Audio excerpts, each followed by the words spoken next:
Okay, welcome everybody, and thanks for joining us for this conversation about beyond the Me Too movement in journalism. So it's been over a year since Me Too really exploded into our culture, and that has opened the gate for new approaches and for new ways of talking about gender and equality in the newsroom. It brings together all of the issues of power, sex and gender, and it's created the opportunity for us to reshape our newsrooms and our workplaces and to create cultures, structures and practices of equality. But at the same time, there continues to be overwhelming evidence of inequality in the media. So the recent global report on the status of women in news, it's a survey of more than 500 media companies in 60 countries, found that men still occupied 73% of the top management jobs. And another reference point, the Gallup report, which was based on over 4 decades of research and included the analysis of 27 million employees' responses in the US, female managers consistently outperformed their male counterparts when it comes to driving employee engagement. Yet women in journalism leadership roles is stagnant. And so that's where we really want to focus the conversation today. And we have a panel of accomplished and experienced journalists with us. And I'm going to ask them to introduce themselves and to talk a little bit initially, just as you're introducing yourself, about your journalism and what where your passions lie, so we can get a sense of each of us as journalists before we launch into the discussion. Astrid. Okay.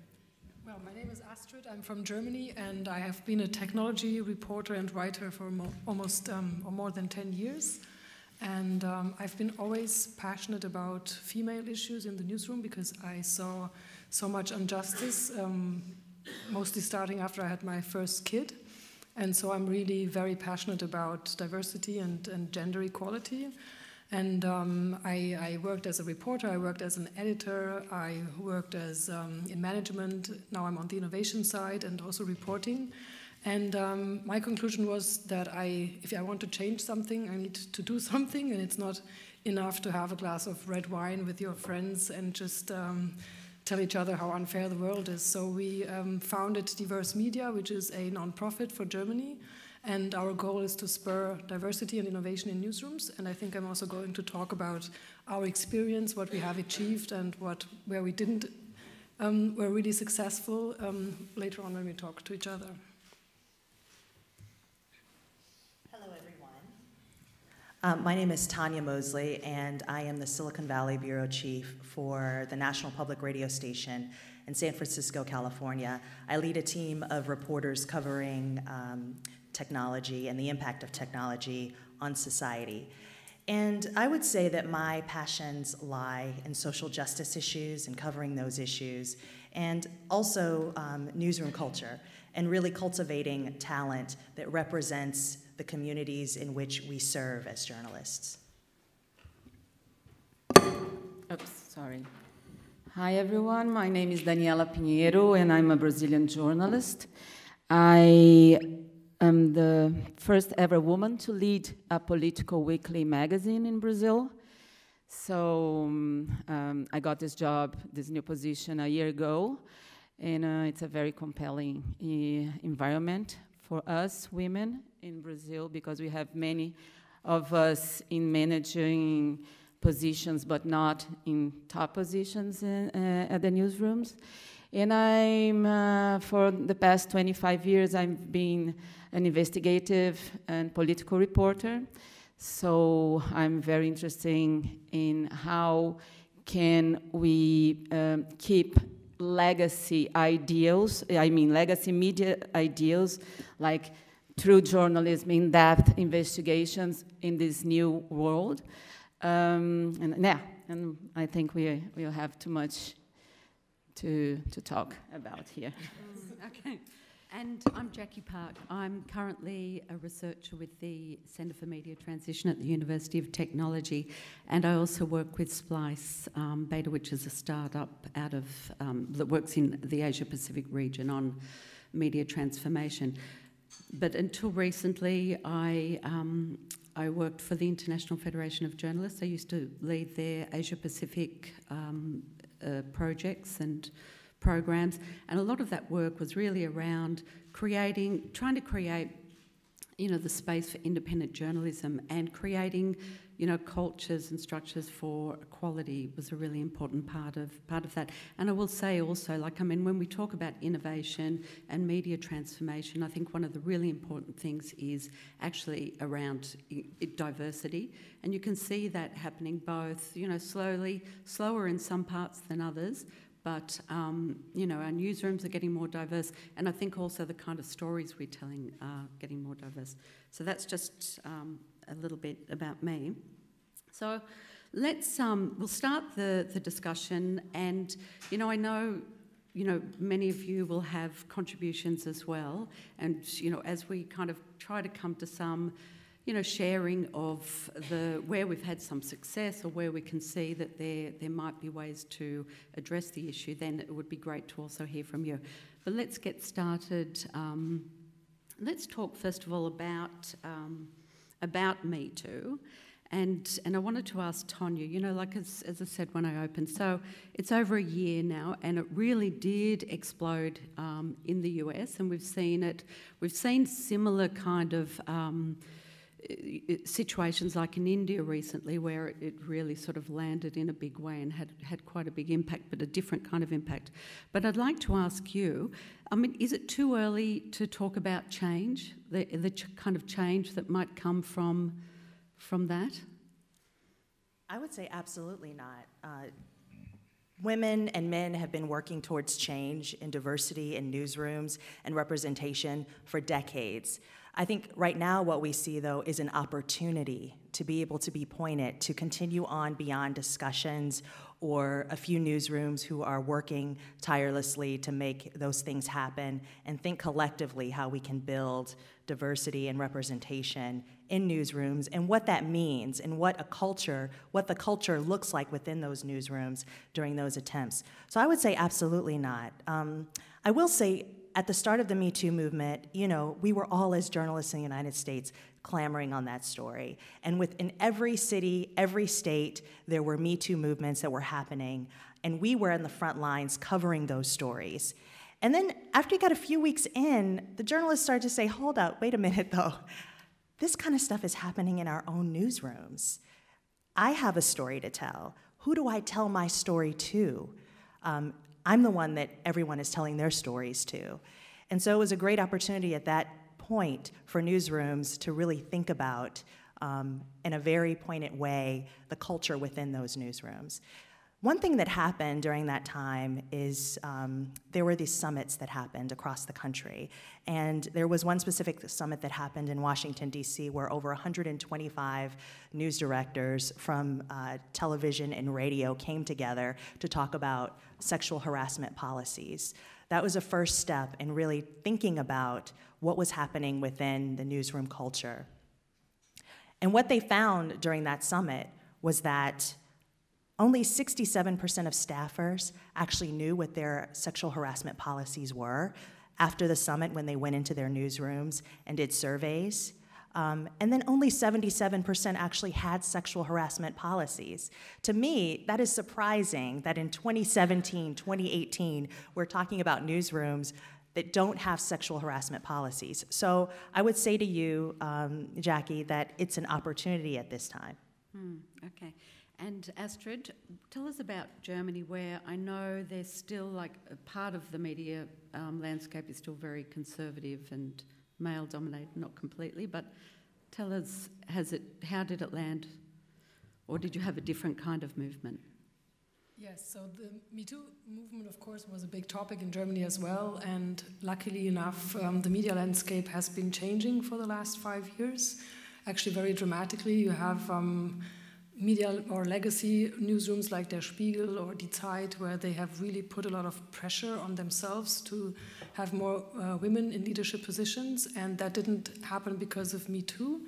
It happened because of another movement in Germany that started, I think, more than 5 years ago, and it's called Pro Quota. So they were calling out for a quota in journalism, and their goal was to have 30% women in leadership positions at all media outlets in Germany. And they applied a very old-fashioned tactic, I must say, and I was very skeptical at the moment, because what they did was what our mothers did. They called out the bad behavior, and whenever a newsroom appointed another man to a leadership position and they put out the press release, Pro Quota would give out their own press release and saying, why again this man, and why don't you promote women, what's going on? And they were really always putting their finger right into the wound. And I think that really changed a lot in Germany, more than we have ever been aware of. And as I said, at Der Spiegel, Zeit, which are the big legacy brands, they now have 30% women in leadership positions, which is still not enough. I think the goal must be 50%. But they have moved to this point very quickly, like you would never have seen without this movement, I guess.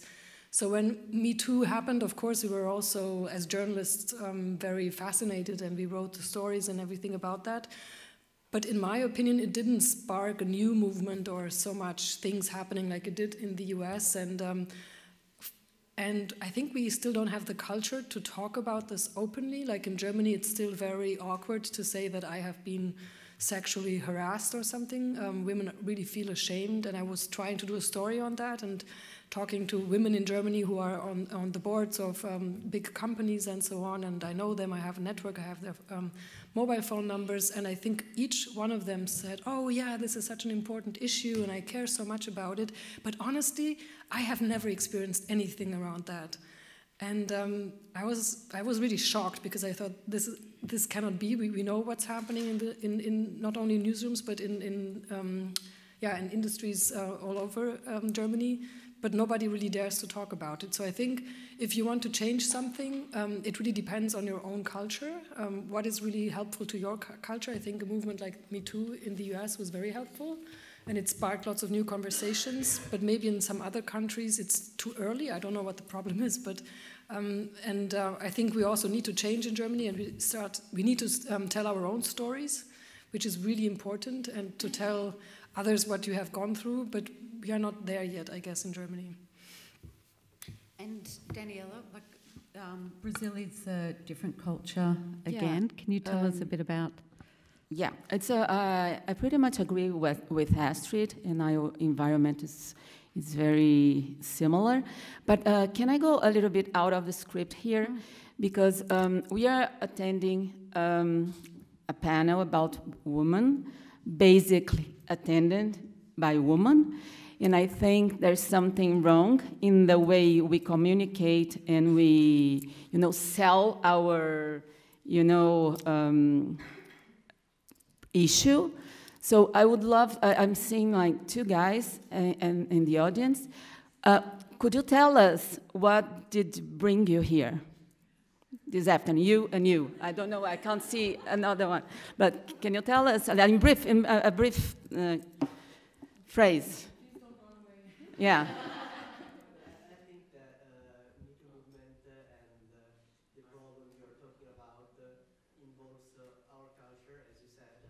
So it involves woman first, but as I was saying, this problem involves our culture, so involves women as much as men, because if we want really to change our culture, we need to focus on this problem as much as women are doing right now. Are you a journalist? No, I'm a student. And you?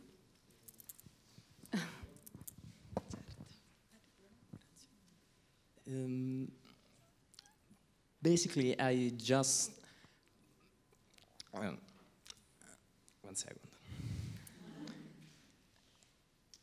I'm just very concerned about the situation in our country, because I have lots of... Mi alzo, ti prego, fammi alzare. In Italian.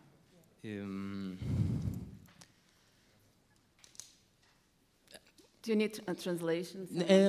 No, I don't know what to say, because I'm here with my girlfriend and my friend. I don't think is this place, this conversation attended by just 2 guys and all women, I don't see it like...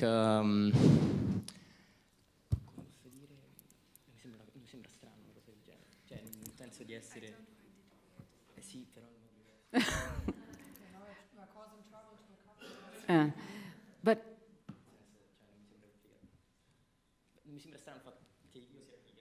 ma dimmi in italiano, perché io lo posso dire in italiano poi. It's strange that we are the only 2 guys, and I think that this says everything about it. Yeah, this is the thing. I think it means a lot.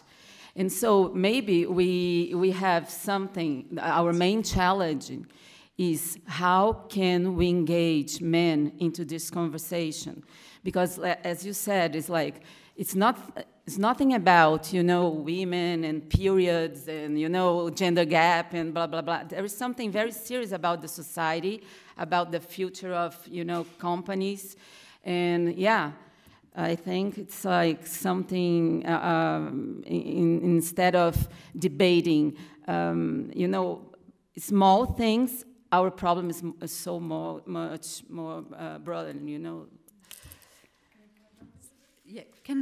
Yeah, go.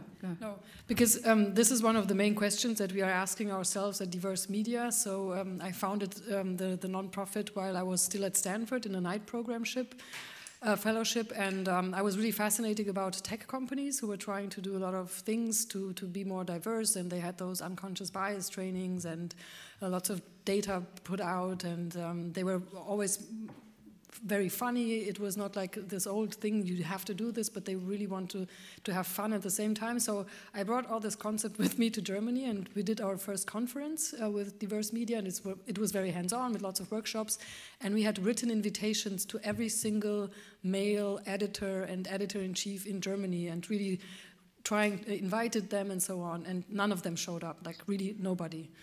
And so we thought, okay, that didn't work, what are we going to do next? So what is about men? They like to follow alpha men. So who is the alpha man of journalism in Germany? It's Matthias Döpfner, the CEO of Springer, and we invited him to be an opening speaker for the next conference, and he agreed to do this, and he came and he gave a great speech, and instead of 2 men we had like maybe 3 men. So that didn't work again, and yeah, that's for me the magic wand that I am chasing after, but I haven't found the question. I don't know. But Danny, going back, I mean, like you're an editor-in-chief. What difference does it mean to be in that position? Can you have any influence on this? And I mean, tell us a little bit about Brazil. Yeah, I think it's an interesting point, because we've been at this fellowship at Stanford together, so we have this conversation. We are very close friends, and we have this conversation so many times. When I got there, I remember in the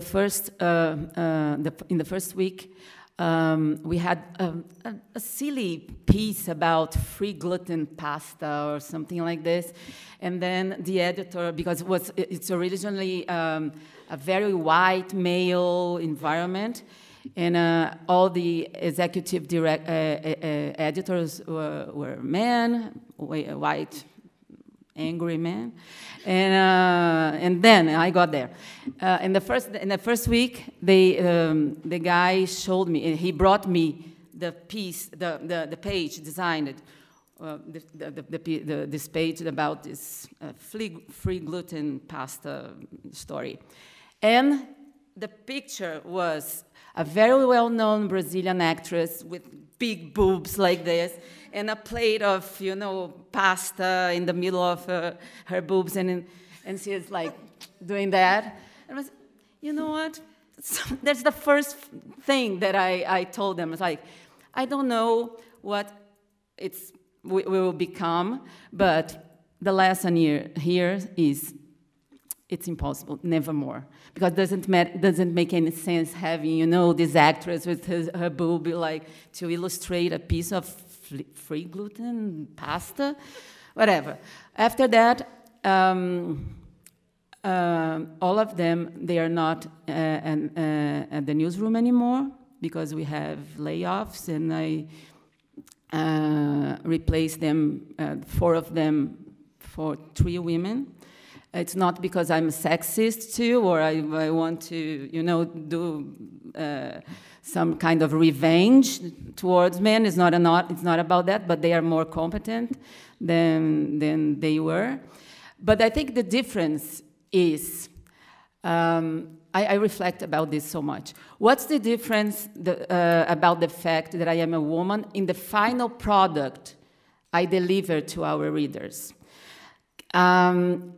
I don't know if someone who gets the magazine and see the articles and the op-eds and everything can say if it's editing by a woman or a man.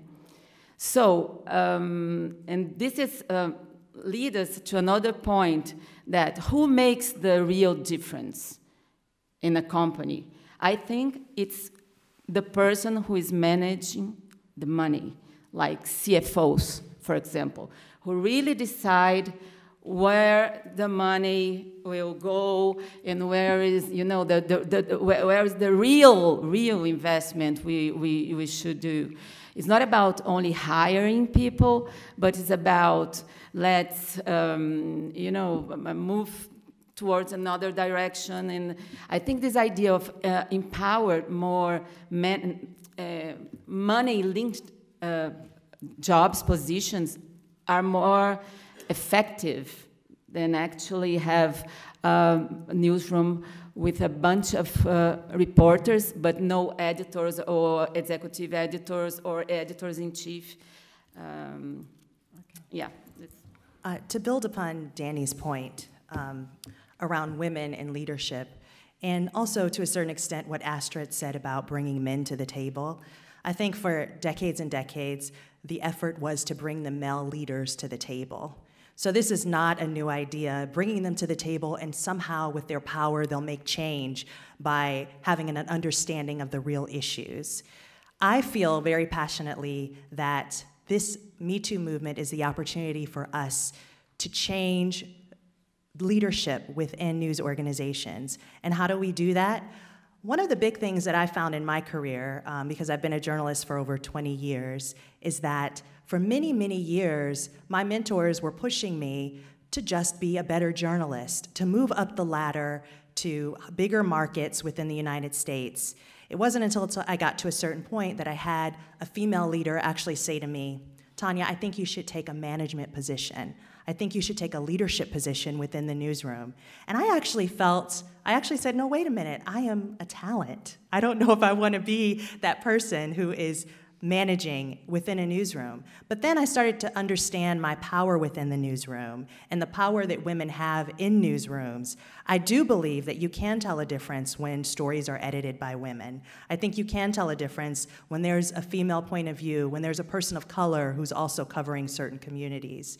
And so I think it's vitally important that we think about along the pipeline where we're bringing women into the fold to also give them the idea that they can be other things, including reporters, but they can be editors, they can be managers, they can be the heads of the companies, and taking them along those tracks. That's very important. Yeah. Can I just follow up on that? Because I think, and going to the point of, what Danny raised, that there aren't many men here, and the problem that, we've all talked about, getting men actually interested in the issue of, creating the culture and structures of equality. Because, and it goes to a conversation we were having earlier, that,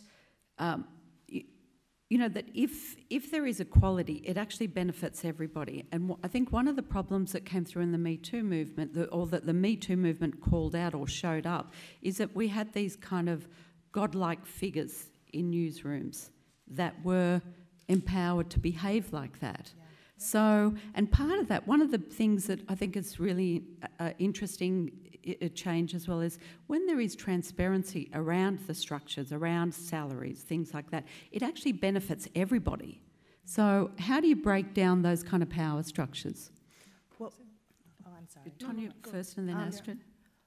Well, you brought up the point about sacred cows within newsrooms, and we saw in the United States there were 4 or 5 high-profile cases of major hosts and managers within media who were brought down by the Me Too movement. It wasn't just sexual harassment, it also was building a destructive culture within newsrooms as well.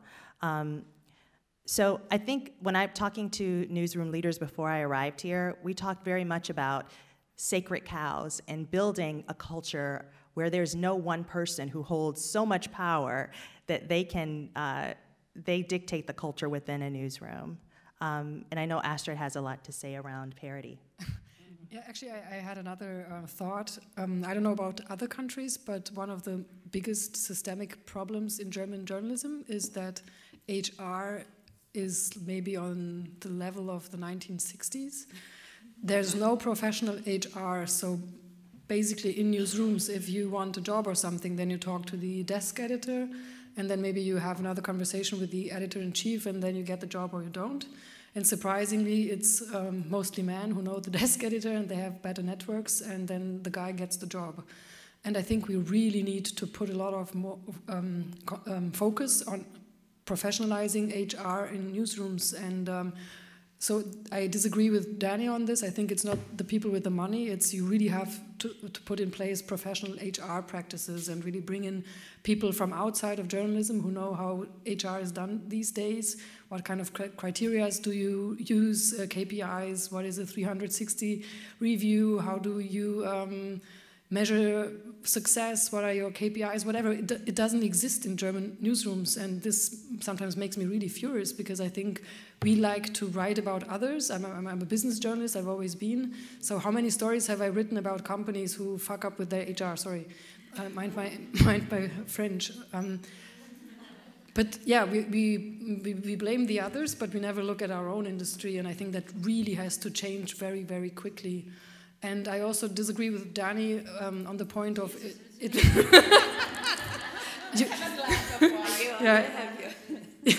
I'll buy you a glass of wine later. I think it makes a huge difference if you have a female editor, and I've experienced it myself. I used to work for Germany's most prestigious business magazine, where 80% of the people in the magazine were men, and pictures of men all over the place. And then I worked for another business magazine where the editor was female, and wow, what a surprise. We had like 50% women in the magazine doing great stuff, and we had women being the characters of the stories that we wrote. And right now I'm also working on a team with 90% women, which is also a problem for us. And we just launched a new magazine, it's called Ada.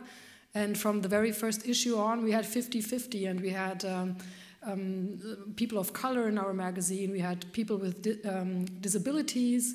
And what really makes me angry, it's a magazine for everyone. I mean, for me, it's obvious that it caters to everyone. But wherever I meet others, it's like, oh, I just read your women's magazine about tech. And I'm like, why is this a women's magazine just because there are 50% women in the magazine? I mean, that's the reality outside. 50% of women are, people are female. And I think you can change a lot of perceptions by really making your product more diverse, have more women being the protagonists, and pictures of women in business suits and not with their boobs, and these kind of things really make a big change. And I don't know, for example, the FT, they have even created bots that measure how many female pictures are on their website and how many males. And if there are too many males, then it warns the editor so that they have to do something about it. And also they created a database, that's what they also did at Bloomberg, with female experts, and you are measured by this. So, for example, if you're a reporter and your stories are only quoting male experts, you get downgraded. So you really need to make an effort there to also include women. And I think these are the things that we can turn and really make something change or change visible. Yeah. Yeah. Can I just say one thing, Danny, before you start? Because actually, and I'm not going to say I disagreed with you, but I thought, although it makes for a lively discussion, I'm looking forward to your response. But what you did talk about in the start was when you took over, you replaced 4 men with predominantly women. And I think it comes to one of the issues, and that is that, you know, homosocial reproduction, I think, is one of the problems that we face. And when you have so many men leading, you know, newsrooms, and they're promoting like with like, you know, then that's a problem. And actually, it's great to hear that you know, made that change. Yeah. And that you saw that the women were more competent. Now, would a man have seen the same thing? The thing is, when I got there, it's a 20 years old magazine that never had an identity, because it was the second leading weekly magazine in the country, and it spent 20 years trying to mimic the first one, the leader.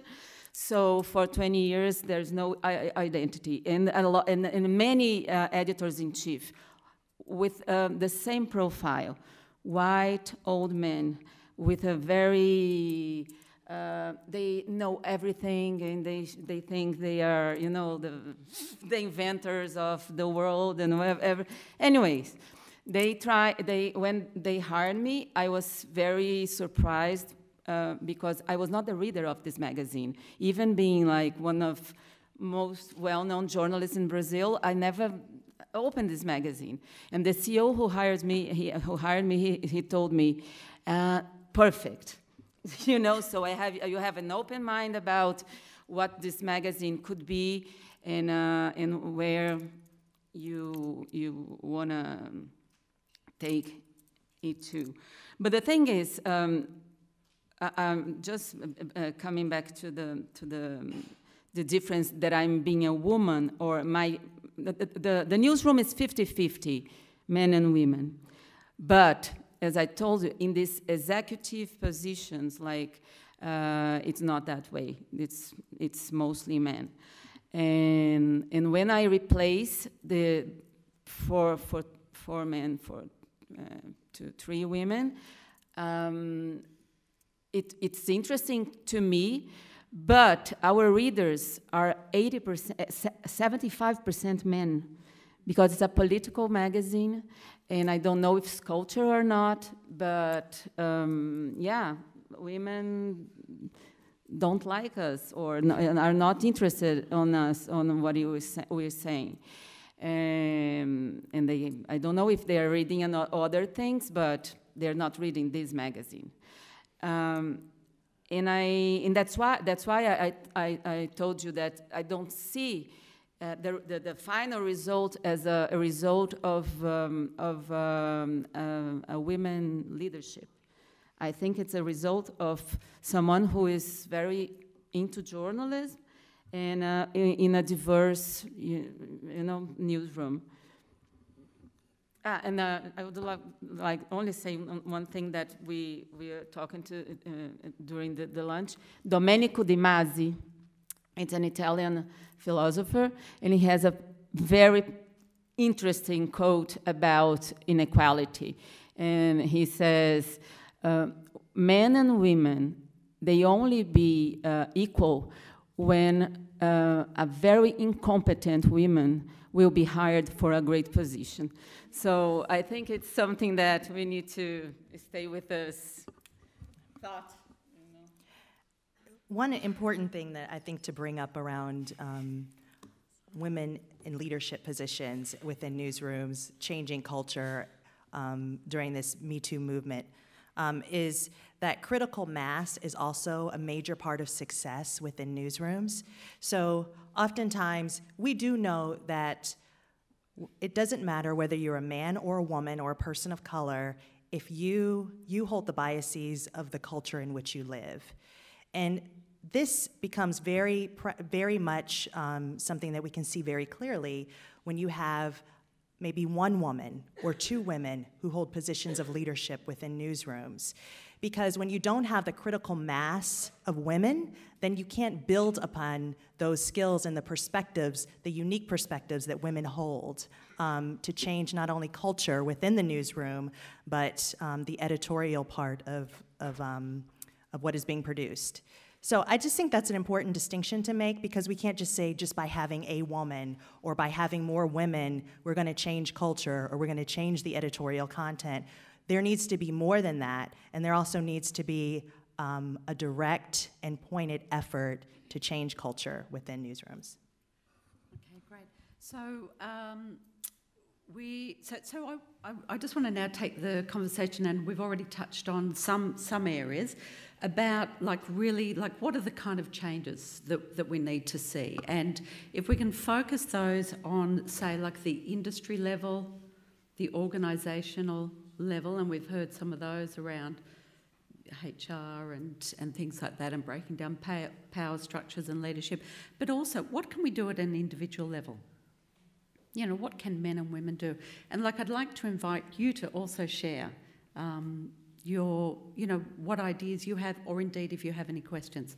So I'll go first to the panel, and then I'll come back to you guys. I'll give mine very quickly. So I think we already mentioned no sacred cows. Really taking a look at your newsroom and really having conversations with your news leaders. If there is someone who holds so much power within a newsroom, that's a problem. And I mean that when I'm talking about, it could be a reporter, it could be one editor, it could be a host of a show.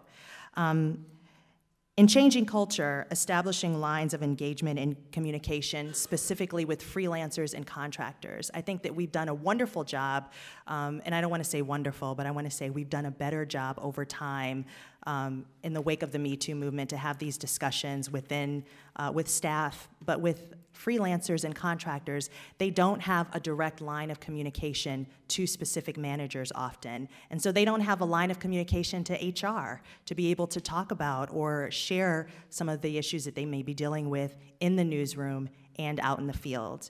Priming the pipeline for more women leaders and more managers. I mentioned that before.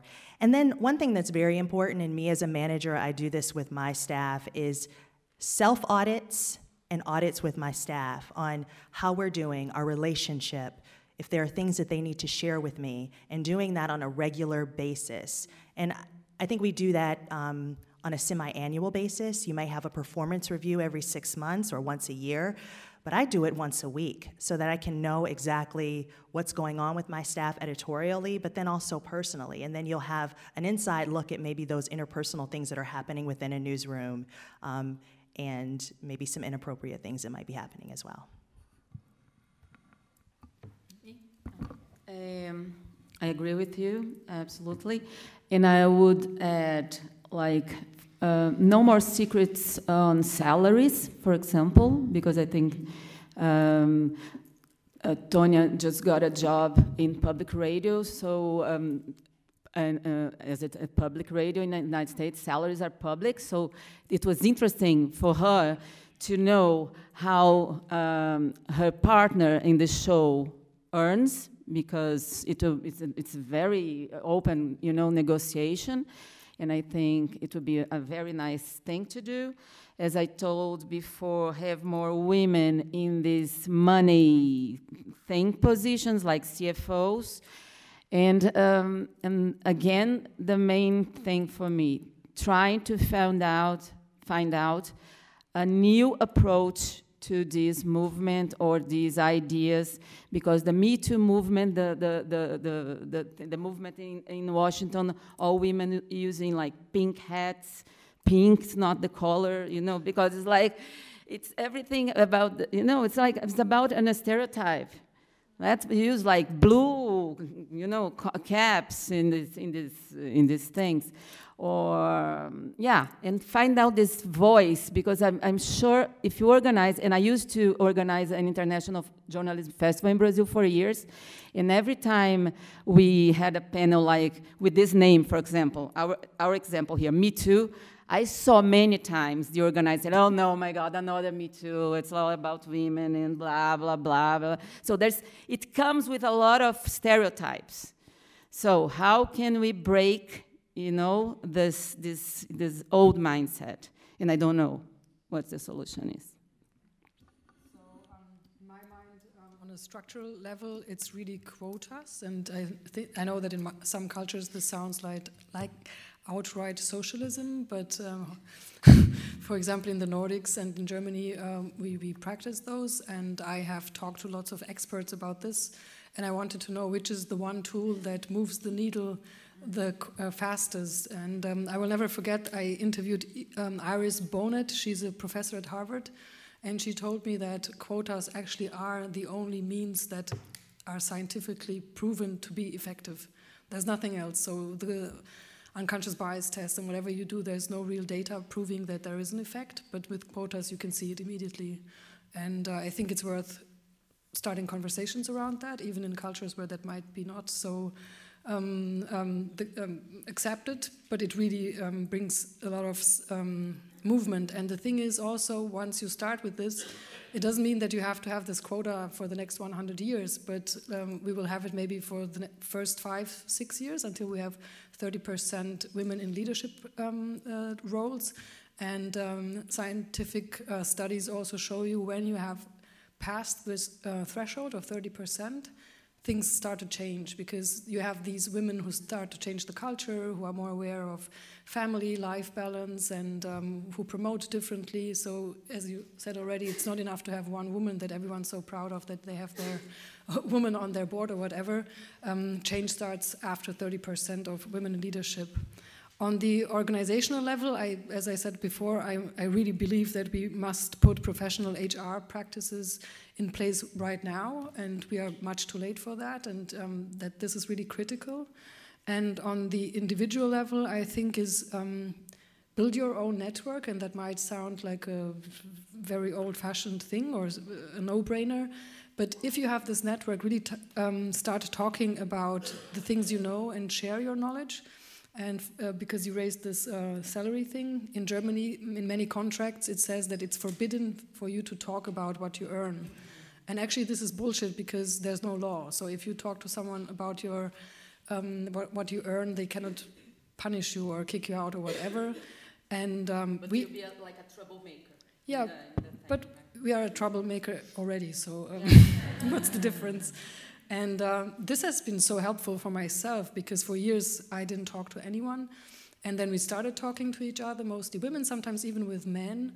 And yeah, without that information, how do you negotiate? You are lost from the very beginning. And I have increased my salary tremendously. I also did a class at Stanford about negotiations, but I think really share your knowledge. I don't know why. I often have this feeling when I talk to women that they are more hesitant to share their knowledge. They're more hesitant to share the problems that they have faced. It's really uncommon to talk about things like, well, I was on maternal or parental leave, and when I came back, I got mobbed or something like that. And it's happening every day. I know that it's happening, and I saw it, but still, women don't like to talk about these things.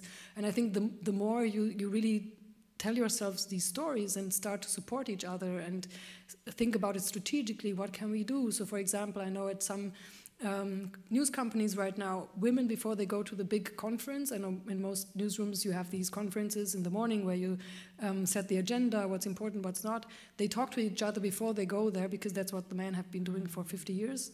And so if someone raises, one of them, the women, they say, I think this and that topic is very interesting, and it's about gender or whatever, then all the women say, wow, this is so great, how come that you thought about that? I think it's amazing. And the other one goes the same, and then it becomes really hard for the editor-in-chief to say, oh no, that's bullshit, you know? And really think strategically about this. What is your network, and how can you work together and really sustain each other and share stories? You don't have to tell everyone, of course, but the people that you trust. And you will see magic happening, really. Can I add a funny thing about the dark side of being a female boss, or the flip side of that? Because I have the newsroom, it's a newsroom of 300 people, among reporters and editors and that.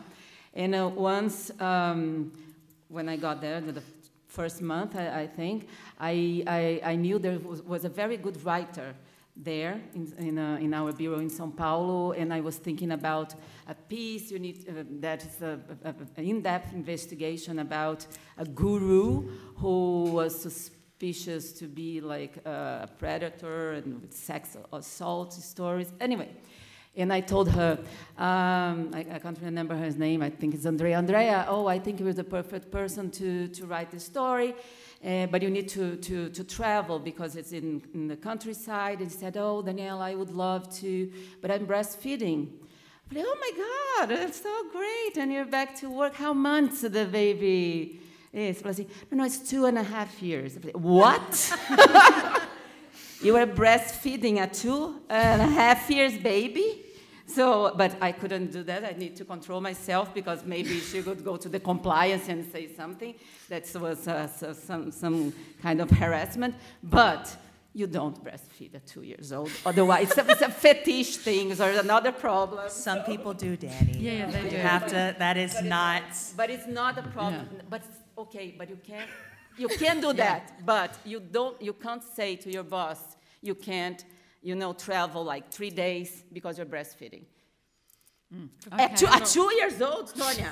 No. Okay. We didn't say 4 or 5, but even still, 4 or 5, it is you right. need to go to the jail. So if you're not breastfeeding at 5 years Okay, so I want to just reflect quickly on the point that Astrid made about using the networks, and particularly because when we talk about Me Too, we talk a lot, a lot of the discussion it's about, sexual harassment or sexual assault, but a lot of the issues that we face actually is just a kind of a hostility in the newsroom, and it's not necessarily an open hostility, and I think it's often not meant, towards women, but having your voice heard is really important.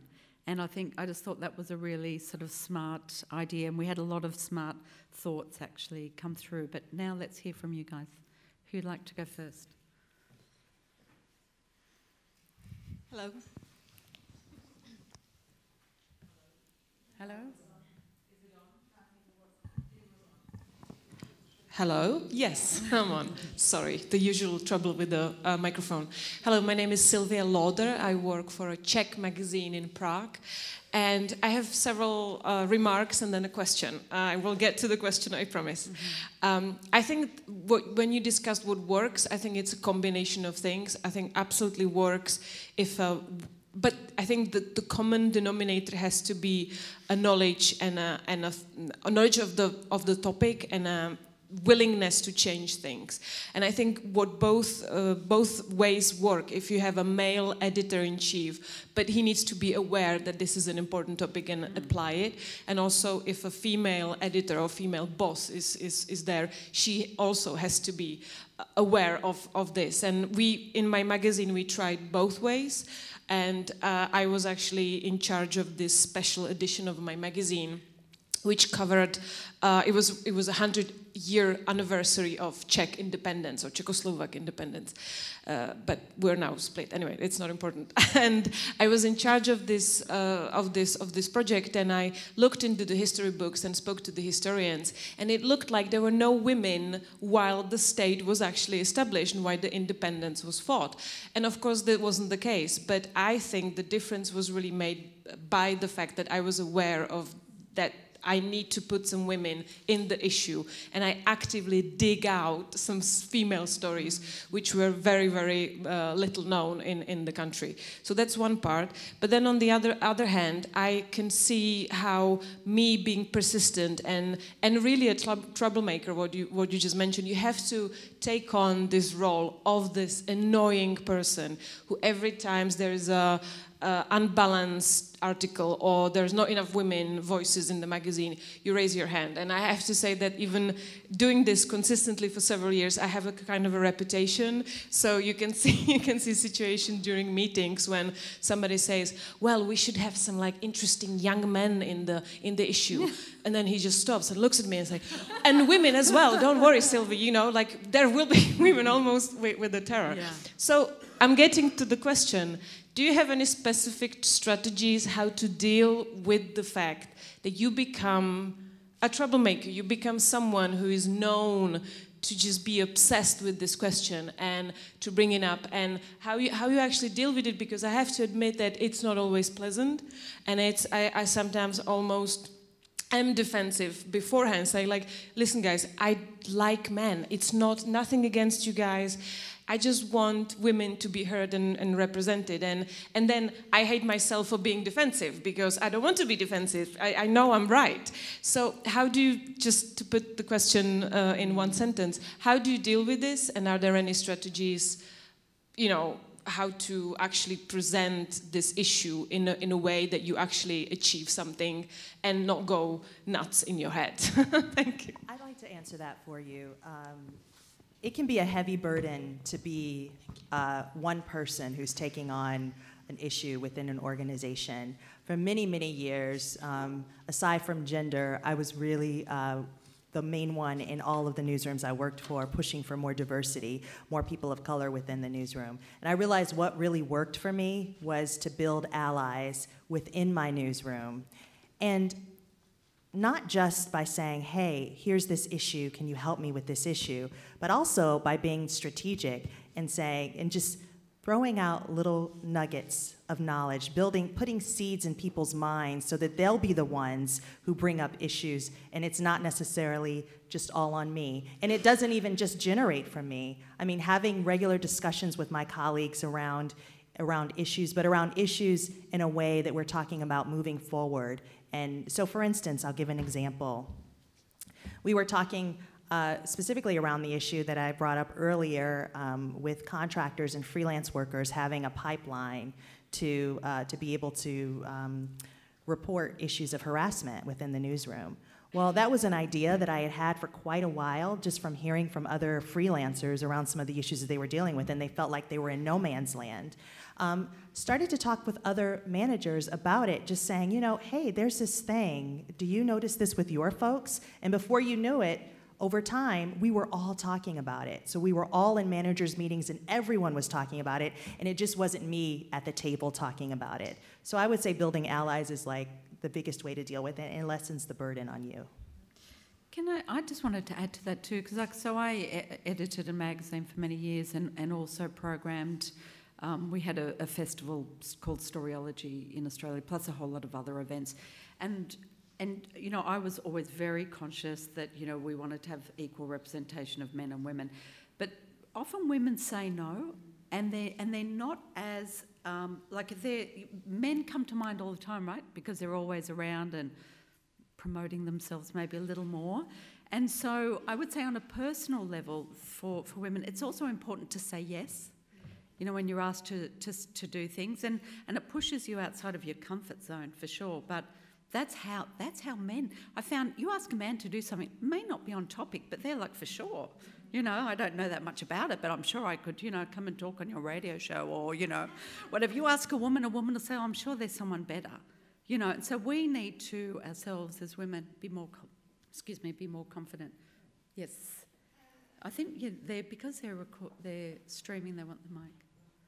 Okay, sorry to go beyond the problem of sexual harassment, of female stories in female journalism, of quota of employment. Would it be important to sell the beauty of working together, female and male? And as usual, it will be a female thing to promote a different way of reporting stories, informations, with a real integration of female and male skillnesses. Would it be possible for female to sell that? Mm. Who wants to take that, Astrid? I'm not really sure if I understood correctly your question. Are you aware of a duo of female and male journalists reporting together and integrating their skillness in a different way of reporting? Are you aware of? And would it be important to sell that new way of telling stories and informations, even politics? I definitely think that this is, as Tonya said, also the goal is like to put teams together that collaborate and that are made up of really different people, and it's not only gender, it's also your social background, and it's also old and young. And the more diverse your newsroom gets, the more options you have to team these people together and to make them work on something, because it makes a huge difference if someone aged 50 who comes from an elite university and has always been successful, he probably will write the story completely different than someone coming from the suburbs with no chances and who had really to fight hard to get there. And I think that's very important to what you just said. Okay, we have time for one more question. Yeah, or comment, sharing. Sorry, right, two more, sorry. Yeah. We'll take them together and then respond. Yeah. Okay, so good morning. I'm a university journalist here in Italy, and I would like to ask to Astrid if in Germany Angela Merkel is seen as a inspiring woman, or such a strong woman, but not such inspiring. Thank you. Okay, so before we go, can we get the next?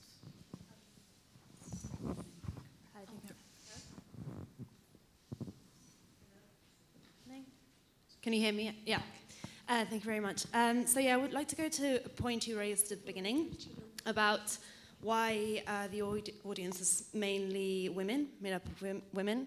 So I'm wondering whether, if the panel had included a male, whether that would have changed, and why you didn't maybe think of, I don't know who organizes these things, but why isn't there at least one man who's interested in the topic, because then it creates a role model for other men to follow. Yeah. I, as a only women in Brazil in this position, I'm always invited for talks like this all the time, and we see that even if there is men on the table with us, doesn't make any difference. Because like this person, like our colleagues here, they could be seen as why they're so nice guys, they're so open-minded, etc. But that the result that brings more audience or not, I don't think so. And I think, as Astrid said, maybe you should bring a famous or powerful name to attract like men. That's the thing. Okay. So again, I don't agree. And we have asked some male colleagues of us to join, but they just didn't make it. And I think it's important to have a male on this discussion as well. So thank you for raising this question. And then regarding Angela Merkel, thank you for this question. It's really the perfect question. And I must say there is no simple answer to that, because Angela Merkel, of course, she's a role model, and that's very important. But for the most of her career, she didn't do anything for women. That was not the topic for her. And she even tried to avoid everything that's connected to gender equality. But, and that's a big but, she changed completely now in her last years, because she knows that that's the end. And now she's really trying to catch up and raising these kind of issues. And I don't know if you have seen her at the... what is it called? The W20. It was kind of like a world. What is it called? Whatever. It was a big conference on women in Hamburg, but it was an international one. And she was on stage with Christine Lagarde and with Trump's daughter, Ivanka Trump, and I think with the Argentinian president and somebody else. And the moderator was my boss, and she asked then around who is a feminist. And Angela, she said like she didn't know how to answer, and she tried to circumvent. And then Christine Lagarde said, "Well, I am a feminist, and feminism just means to help other women." And then she said, "Okay, then I'm a feminist myself." But that went viral, and I think she did a good thing. But then again, on the personal level, I have a daughter, and since she was born, she always saw Angela Merkel, and she's a role model for her. And I'm so sure that when she will step down, and maybe there's going to be a male chancellor, that this would be a shock for my daughter, because she's so used to having a woman being the most powerful person in Germany. Okay, and we need to wrap up. So any closing thoughts from anyone? No, I think it's all depend on the environment you live. And I think everything I said about the audience thing, the Brinkley, it's about Brazil. It's a very machista country. It's very, and with this new president, Bolsonaro, we just elect an outright guy. So when the first things, these guys, they have like a script, and the first thing they do is undermine women. It's on the top of their lists.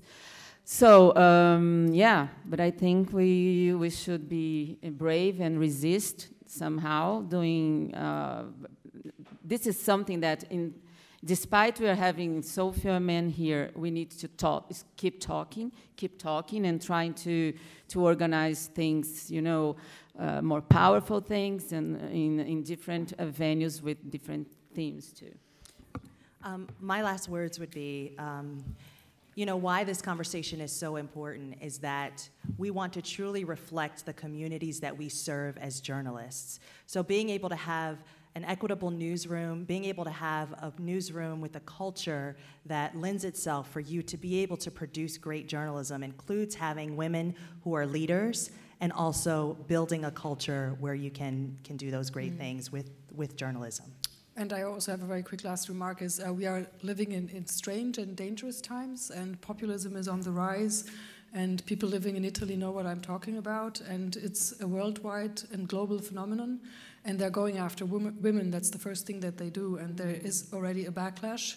And yeah, build your networks, protect each other, and don't be quiet as long as you cannot be quiet. I mean, it can become very dangerous at some point in history, but try whatever you can right now where we still have democracies, and don't let yourself be suppressed.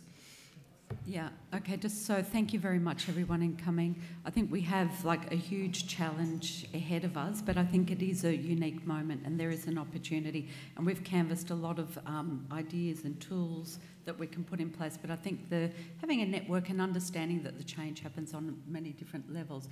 So I want to thank Daniela, Tonya and Astrid, and of course Astrid runs Diverse Media, so you can follow along on her work there. Otherwise, it's via Twitter and looking at the journalism. So thank you very much, everyone, for coming. Thank you, Jackie.